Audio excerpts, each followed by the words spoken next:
இருக்கிற மக்களுக்கு புரியுற மாதிரி சொல்லி வச்சிருக்காங்க. டேடி மம்மி வீட்டில் இல்ல, தடபோட யாரும் இல்ல, விளையாடு ஓமா உள்ள வில்லானா. ஆமாப்பா. வில்லானா யாருன்னு தெரியுமா? வில்லானா ராமன். வில்ல வச்சிருக்கிற ராமனை வந்து அது குறிக்குது. அதாவது வந்து ஒரு பொண்ணு வந்து என்ன சொல்லுது அப்படின்னா, டேடி மம்மி வீட்டில் இல்ல, யாருமே இல்ல, என்னுடைய நான் காதலிக்கிற என்னுடைய ராமன் வந்துட்டு எந்த தப்பு பண்ண மாட்டான், ராமன் மாதிரி ஒழுக்கமானவன், அதனால எந்த பிரச்சனையுமே உள்ளவா அப்படின்னு சொல்லி எவ்வளவு அருமையான வரி அதை சொல்லுது. அந்த அக்கா வந்து புரியல அப்படிங்குது. ஏப்பா இந்த மாதிரி அருமையான கருத்தை பாட்ட போய் இப்படி மோசம் சொல்றீங்களேம்மா? அதுக்காக எல்லாரும் அந்த பாட்டை பாடிட்டே போயிடக்கூடாது. அந்த பாட்டை அடுத்த முறை சொன்னாங்க, பாட்டை பாடிட்டு போன யாரும் சொல்லலையே. இது மட்டும் இல்ல, இன்னும் இருக்காப்பா. ஆமா, கந்த புராணம் கூட இப்ப வர பாட்டுல எல்லாம் சொல்லியிருக்காங்க. கந்த புராணமா? ஆமா. அது என்ன பாட்டு பாது? அருவா மீச கொடுவா பார்வை ஆறு முகந்தா கைய வச்சா தூள். ஆமாப்பா தூள். இதுல இங்க கந்த இதுல என்னன்னு கேட்டீங்கன்னா, அருவா மீசையும் கொடுவா பார்வை வந்து யாரு இருக்குன்னு சொல்லி கேட்டீங்கன்னா சூரபத்மனுக்கு தான் வந்து இருக்கும். ஆமாப்பா. ஓகேவா? ஆறுமுகம் தான் கையை வச்சு, ஆறுமுகம் வந்து நம்ம அப்ப முருகன் பெருமான குறிக்குது. அந்த சூரபத்மனை வர செஞ்சத அருவா மீச கொடுவா பாரு, ஆறுமுகம் தான் கையை வச்சா தூள். அவ்வளவுதான், அவ்வளவுதான் அந்த பாட்டு. இந்த அளவுக்கு அருமையான ஒரு கந்த புராணத்தை ரெண்டே வரியில நம்ம இப்ப இருக்கிற பாடல்கள்ல சொல்லிருச்சு. அதுக்கு இவங்க எந்த அளவுக்கு ஈடு கொடுக்க போறாங்கன்னு தெரியல. இவங்க பழைய பாட்டை வச்சுட்டு அவ்வளவு முடிஞ்சாங்கப்பா. இதுக்கு மேல ஒரு பாட்டு, அர்த்தமான பாட்டு, மகாபாரத ராமாயண கந்த புராணம் சொல்ல முடியும் அவங்களால பாட்டுல. இது மட்டும் இல்ல நடுவர் அவர்களே, சிலப்பதிகாரம் கூட இருக்கு எங்ககிட்ட கைவசம். அது வேற இருக்கா? ஆமா. நாக்கு முக்க நாக்கு முக்க நாக்கு முக்க அந்த பாட்டு கேட்டிருக்கீங்களா? நாக்கு முக்க சிலப்பதிகாரமா? ஆமாடா. அந்த காலத்துல இருக்கிற இல்ல, அதுல ஒரு வரி நீங்க கேட்டு பாருங்க. நீ பொண்ணுங்கெல்லாம் பிறக்க வச்சா பொண்ணுக்குள்ள, கரு வச்சா கரு வச்சா, கற்பு வச்சா கற்புக்குள்ள, தீய வச்சா தீய வச்சு, எரிய வச்சா வகுறது மதுரை எரியுது, அணைங்கடா அணைங்கடா அணைங்கடா. ஆமாப்பா. அன்னைக்கு மதுரை எரிச்சத எவ்வளவு அழகா சொல்லியிருக்காங்கன்னு பாருங்க. உங்க பாட்டை இருக்குது. அது கட்சி மாறிக்கிறேன் வேற மாட்டேன். மாத்திருங்க, அவங்க வாதத்தையெல்லாம் கேட்க வேண்டாம். ஆமா பண்ணி சொன்ன பாட்டு ஒவ்வொரு பாட்டும் அருமையான வரியில. ரஜினி படத்துல ஒரு பாட்டு கூட ரொம்ப அருமையான பாட்டு, அதாவது இளமை திரும்புதே அப்படின்னு சொல்லி ஒரு பேட்ட படத்துல அந்த பாட்டுல, சரி உனக்காக நில்லு எது வேணும் சொல்லு, சந்தோஷம் கொடுக்காத எதுனாலும் தள்ளு, அசராத தில்லு இருந்தா நீ சொல்லு, என் ஆளு ராஜா நீ என் கூட நில்லு. அதாவது ரொம்ப சிம்பிளா, உனக்கா நில்லு, எது வேணா சொல்லு, சந்தோஷம் கொடுக்காத எதுனாலும் தள்ளு. எவ்வளவு அழகா வந்து வாழ்க்கையை வந்து என்ஜாய் பண்ணி வாழணும் அப்படிங்கறத இந்த பாட்டுல வந்து அழகா சொல்லியிருக்காங்க. அதே போக அது மட்டும் கிடையாது, காதல் அப்படின்னு சொல்லி ஒரு ஜானர் எடுத்தோம்னா அந்த காலத்து இவங்க இந்த பழைய பாட்டு பாடுறவங்க மாதிரி, அதாவது அந்த வீட்டில் இருக்கிற பெண்களை எல்லாம் வந்து ஒரு மாதிரி அடிமைத்தனமாவே தான் நினைப்பாங்க. ஆனா இப்ப நம்மளால எஸ்டிஆர் படத்துல வந்து ஒரு பாட்டுல வந்து பாத்தீங்கன்னா, லவ் யூ டி பொண்டாட்டின்னு சொல்லி ஒரு பாட்டு ஒண்ணு வரும். அதுல வந்து காப்பி கொடுத்து, என்ன பொண்டாட்டி? லவ் யூ டி பொண்டாட்டி. காப்பி கொடுத்து காலையில நானே உன்னை எழுப்பி விடுவேன், சமைக்க தெரியலன்னா நானே சமையல் செஞ்சு உனக்கு ஊட்டி விடுவேன். இந்த மாதிரிலாம் வருது. அதாவது என்னன்னா, இன்னும் நீங்க வந்து பழைய காலம் மாதிரி அடுப்படியிலேயே பொண்ணுங்களை வச்சுக்காதீங்க, நாங்க உனக்கு காப்பி போட்டு தரேன், நான் உனக்கு சமையல் செஞ்சு தரேன்னு சொல்லி அவனுடைய காதலை எப்படி வெளிப்படுத்துறான்னு சொல்லி பாருங்க. உயிரா நல்லா சொன்னா நான் இருப்பேன், என் உயிரா உன்னை நினைப்பேன், இப்படிலாம் வரும். சொல்லுங்க சொல்லுங்க. நானே காப்பி போடுவேன், நானே சமைப்பேன், இதெல்லாம் நிறைய டெய்லி நடக்கிறது தான். பழைய பாடம் புது பாட்டு. அதாவது எனக்கு நிறைய அனுசியக்கா சொன்ன பாட்டை வந்து நான் எடுத்து சொல்லணும்னு நினைச்சேன். ஆனா அந்த பாட்டை வந்து நான் அலாரமா கூட வைக்க முடியாது. ஏன்னா வந்து அலாரம் வைக்கிறதே வந்து காலைல எந்திரிக்கணும்னு, அந்த அக்கா பாடின பாட்டெல்லாம் கண்டிப்பா நான் மறுபடியும் ஆஃப் பண்ணிட்டு தூங்கிடுவேன். அந்த மாதிரியான பாட்டுக்கு தான். அதான் அந்த அக்கா சொல்றது, மணமகனே மருமகளே வா வா, உன் வலது காலை எடுத்து வைத்து வா வா அப்படின்னு சொல்லி பாடும்போது அந்த பொண்ணு வருவாளா, வர்றதுக்கு எப்ப வருவேன் அப்படிங்கிற மாதிரி இருக்கு. அப்படியே காமன் நேரமா வர்றேங்கிற மாதிரியே பாட்டு பாடிட்டு இருக்கு. இப்ப நாங்க எங்க பாட்டுல எப்படி இருக்கு, பாக்கு வெத்தலை மாத்தி முடிச்சு பையன் வந்தாச்சு, பூவை தடுத்து சேலை முடிச்சு பொண்ணு வந்தாச்சு, கண்டதை பேசி டைம் வேஸ்ட் பண்ணாத. அந்த கண்டதை பேசி டைம் வேஸ்ட் பண்றதா அவங்க பொறுப்பு. ஆமாப்பா இந்த காலத்தை பாச போகும்போது பாச போயிடும், அதை விட்டுட்டு ராகம் பாடிட்டு. அதாவது நீங்க இப்ப இறுதியா நான் ஒண்ணு சொல்லி மட்டும் முடிச்சுக்கிறேன்.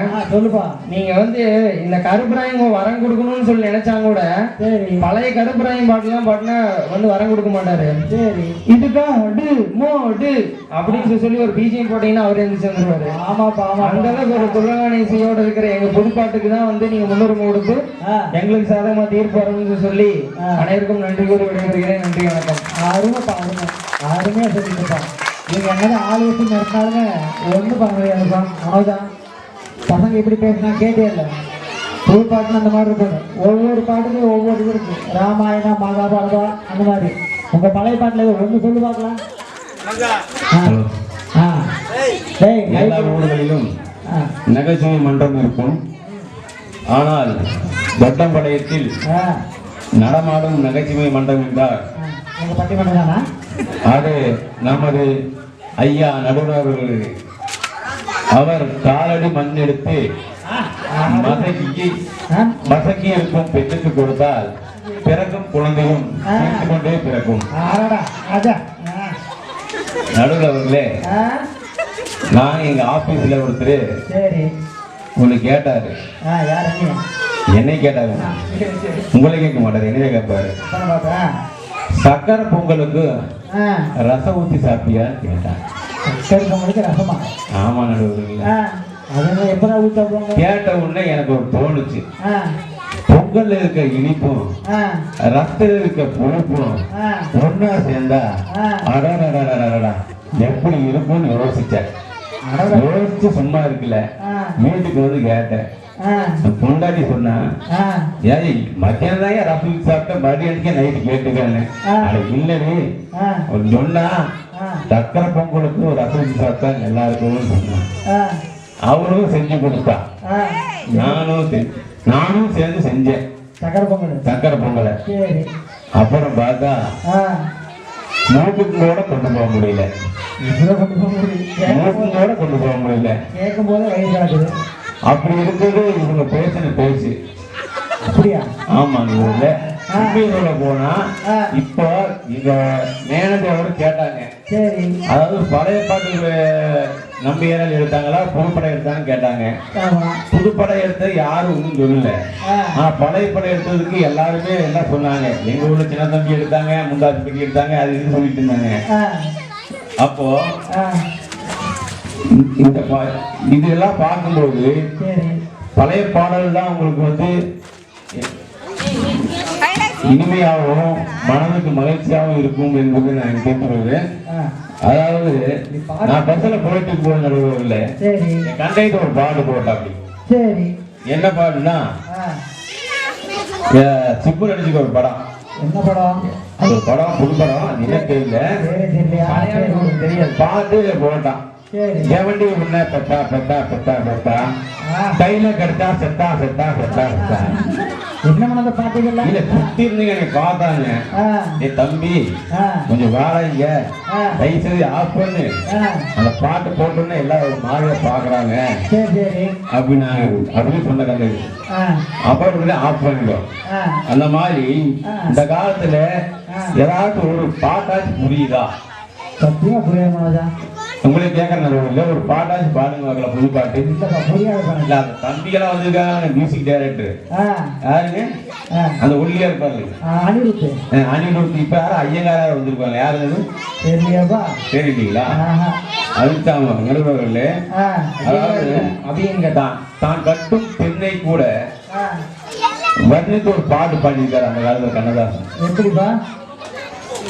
அடி என்னடி ராக்கம்மா பல்லாக்கு நெளிப்பு என் நெஞ்சில் குழுகுதடி, திரு கண்ணாடி குத்தி மாணிக்க சிவப்பு மச்சான இழுக்குதடி, 5-6 ரூபாய்க்கு மணி மாலை உன் கழுத்துக்கு பொருத்தமடி, 5-6 ரூபாய் ரூபாய்க்கு மணி மாலை உன் கழுத்துக்கு ஒருத்த மணி நம்மூரு மீனாட்சி பார்த்தாலும் ராமதா பட்டியில கண்டாங்கி எடுத்து என் கையார கட்டிவிடவா.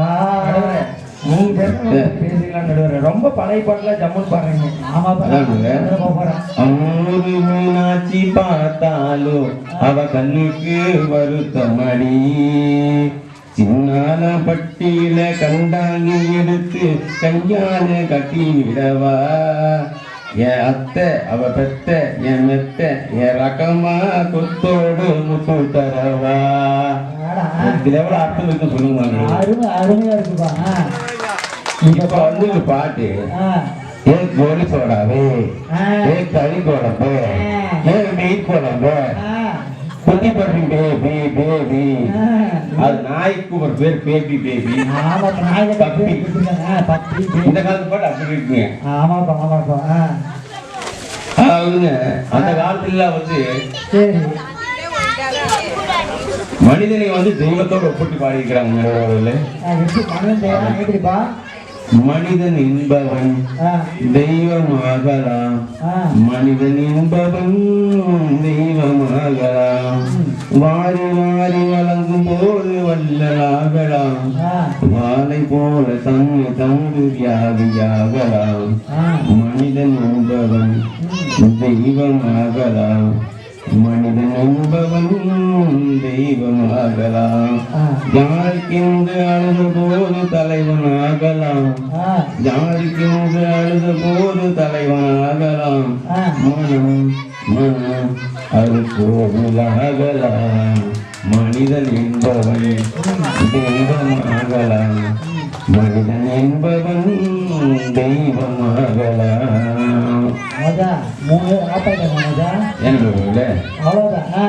அதாவது இப்படியெல்லாம் மனிதனை வந்து தெய்வத்தோட ஒப்பிட்டு பாடியிருக்காங்க. ஆனா இந்த காலத்துல வந்து சொல்லுங்க நடுவர்களே, நீங்க யாரு தெய்வத்தோட ஒப்பிட்டு யார் பாடியிருக்காங்க சொல்லுங்க பார்க்கலாம்.